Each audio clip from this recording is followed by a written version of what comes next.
नमस्कार मित्रांनो, इन्व्हेस्टमेंट माहिती यूट्यूब चॅनलवर तुमच्या सगळ्यांचे स्वागत आहे.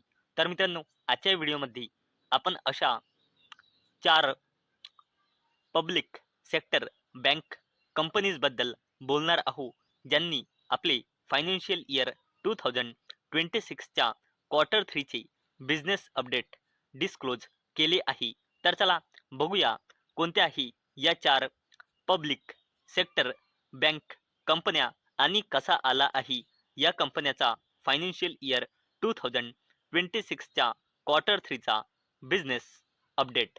तर आपल्या लिस्टमध्ये पहिली पब्लिक सेक्टर बँक कंपनी आहे इंडियन बँक. आणि मित्रांनो, अवेलेबल डेटानुसार म्हणजे सप्टेंबर 2025च्या डेटानुसार कंपनीमध्ये प्रमोटर्सचे होल्डिंग आहे 73.84%, एफआयएसचे होल्डिंग आहे 4.68%, डीआयएसचे होल्डिंग आहे 18.62% आणि पब्लिकची होल्डिंग आहे 2.86%. आणि जर आपण प्रमोटर्स बघितले या कंपनीचे, तर या कंपनीमध्ये प्रेसिडेंट ऑफ इंडियाची 73.84% हिस्सेदारी आहे. आता आपण इंडियन बँक या कंपनीचे फायनान्शियल इयर 2026च्या क्वार्टर 3चे बिझनेस अपडेट बघूया. तर मित्रांनो, कंपनीचा total business year on year बेसिसवर 13.4%ने वाढून क्वार्टर 3 मध्ये आला आहे. आणि मित्रांनो, हा प्रोव्हिजनल डेटा आहे. तर मित्रांनो, टोटल बिझनेस इंडियन बँकचा क्वार्टर 3 मध्ये आला आहे 14.30 लाख कोटी रुपये. टोटल डिपॉझिट क्वार्टर 3 नुसार आला आहे इयर ऑन इयर बेसिसवर 12.5%ने वाढून 7.90 लाख कोटी रुपये. Savings bank deposit year on year बेसिसवर 7.7%ने वाढून क्वार्टर 3 मध्ये आला आहे 2.52 लाख कोटी रुपये.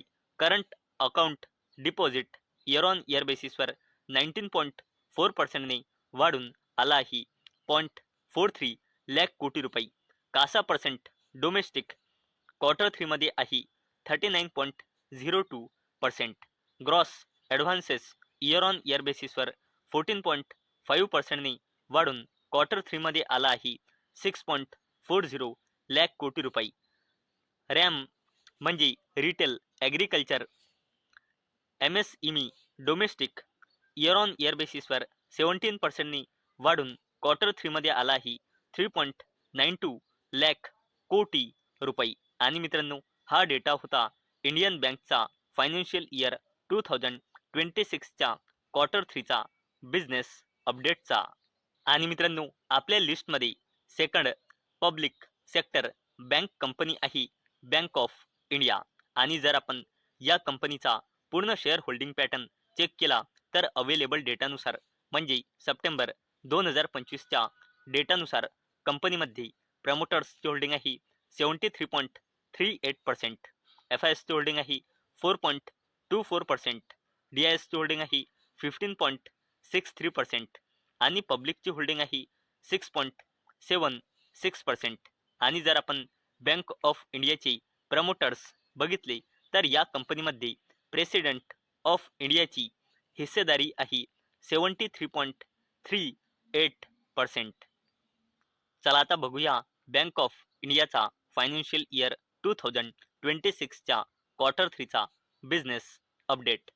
तर मित्रांनो, बँकचा business global year on year बेसिसवर 12.50%ने वाढून क्वार्टर 3 मध्ये आला आहे 16,27,098 कोटी रुपयांचा. आणि हा डेटा प्रोव्हिजनल आहे. तसेच याचा deposits global year on year बेसिसवर 11.64%ने वाढून क्वार्टर 3 मध्ये आला आहे 8,87,287 कोटी रुपये. Gross advances global year on year बेसिसवर 13.55%ने वाढून आला आहे 7,39,811 कोटी रुपये. Deposits domestic year on year बेसिसवर 12.80%ने वाढून आला आहे 7,65,500 कोटी रुपये. Gross advances domestic year on year बेसिसवर 15.07%ने वाढून आलाही 6,28,617 कोटी रुपयांचा. रॅम ॲडव्हान्सेस म्हणजे retail agriculture MSEMEs advances gross domestic year on year बेसिसवर 17.69%ने ग्रो होऊन आलाही 3,67,146 कोटी रुपये. आणि हा होता बँक ऑफ इंडियाचा फायनान्शियल इयर 2026च्या क्वार्टर 3चा बिझनेस अपडेट. आणि मित्रांनो, आपल्या लिस्टमध्ये third public sector bank company आहे युको बँक. आणि जर आपण याचा पूर्ण शेअर होल्डिंग पॅटर्न चेक केला तर यामध्ये प्रमोटर्सची होल्डिंग आहे 90.95%, FISची होल्डिंग आहे 0.13%, DISची होल्डिंग आहे 4.52%, पब्लिकची होल्डिंग आहे 4.38%. आणि जर आपण याची प्रमोटर्स बघितले तर यामध्ये प्रेसिडेंट ऑफ इंडियाची 90.95% हिस्सेदारी आहे. चला आता आपण युको बँक या बँकचा फायनान्शियल इयर 2026च्या क्वार्टर 3चा बिझनेस अपडेट बघणार आहोत. आणि हा डेटा प्रोव्हिजनल बेसिसवर आहे. तर युको बँकचा total business year on year बेसिसवर 13.29% आणि क्वार्टर ऑन क्वार्टर बेसिसवर 3.36%नी ग्रो होऊन आला आहे 5.54 लाख कोटी रुपये. Total advances quarter on quarter बेसिसवर 5.19%, इयर ऑन इयर बेसिसवर 16.27%नी ग्रो होऊन 2.43 लाख कोटी रुपये आला आहे. Total deposit quarter on quarter बेसिसवर 1.64%, इयर ऑन इयर बेसिसवर 10.71%नी ग्रो होऊन 3.10 लाख कोटी रुपये आला आहे. Domestic advances quarter on quarter बेसिसवर 5.39%, इयर ऑन इयर बेसिसवर 17.49%नी ग्रो होऊन 2.15 लाख कोटी रुपये आला आहे. Domestic deposit quarter on quarter बेसिसवर 0.69% आणि इयर ऑन इयर बेसिसवर 10.19%नी ग्रो होऊन आला आहे 2.92 लाख कोटी रुपये. तसेच कासा रेशो डोमेस्टिक आला आहे 38.41%. तसेच CD रेशो आला आहे 78.61%. तर हा जो आपण डेटा बघितला आहे हा आहे युको बँकचा फायनान्शियल इयर 2026च्या क्वार्टर 3चा बिझनेस अपडेट. आणि मित्रांनो, आपल्या लिस्टमध्ये fourth public sector bank company आहे पंजाब अँड सिंध बँक. आणि जर आपण याचा शेअर होल्डिंग पॅटर्न चेक केला तर यामध्ये अवेलेबल डेटानुसार प्रमोटर्सची होल्डिंग आहे 93.85%, FISची होल्डिंग आहे 0.16%, DISची होल्डिंग आहे 4.03% आणि पब्लिकची होल्डिंग आहे 1.96%. आणि जर आपण याची प्रमोटर्स बघितली तर पंजाब अँड सिंध बँकमध्ये प्रेसिडेंट ऑफ इंडियाची 93.85% हिस्सेदारी आहे. चला आता आपण पंजाब अँड सिंध बँकचा फायनान्शियल इयर 2026च्या क्वार्टर 3चा बिझनेस अपडेट बघणार आहोत. आणि हा प्रोव्हिजनल बेसिसवर आहे.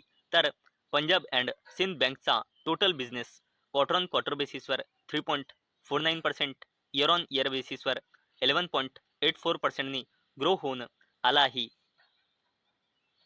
2,49,691 कोटी रुपये. Total deposit quarter on quarter बेसिसवर 2.58% आणि इयर ऑन इयर बेसिसवर 9.27%नी ग्रो होऊन आला आहे 1,39,203 कोटी रुपये. कासा डिपॉझिट्स क्वार्टर ऑन क्वार्टर बेसिसवर 4.99%, इयर ऑन इयर बेसिसवर 8.77%नी ग्रो होऊन आला आहे 43,182 कोटी रुपये. कासा पर्सेंट आला आहे 31.02%. Gross advances quarter on quarter बेसिसवर 4.66% आणि इयर ऑन इयर बेसिसवर 15.2%नी ग्रो होऊन आला आहे 1,10,000 488 कोटी रुपये आणि CD रेशो आला आहे बँकचा 79.37%. आणि मित्रांनो, हा होता पंजाब अँड सिंध बँकचा फायनान्शियल इयर 2026चा क्वार्टर 3चा बिझनेस अपडेट.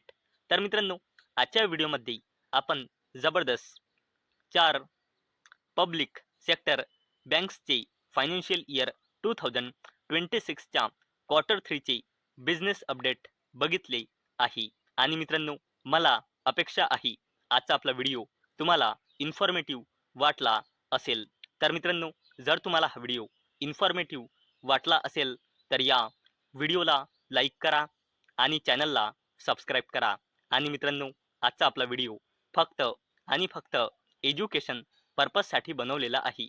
माझ्याकडून काहीही रेकमेंडेशन नाही की तुम्ही या स्टॉक्सना बाय करा, सेल करा किंवा होल्ड करा.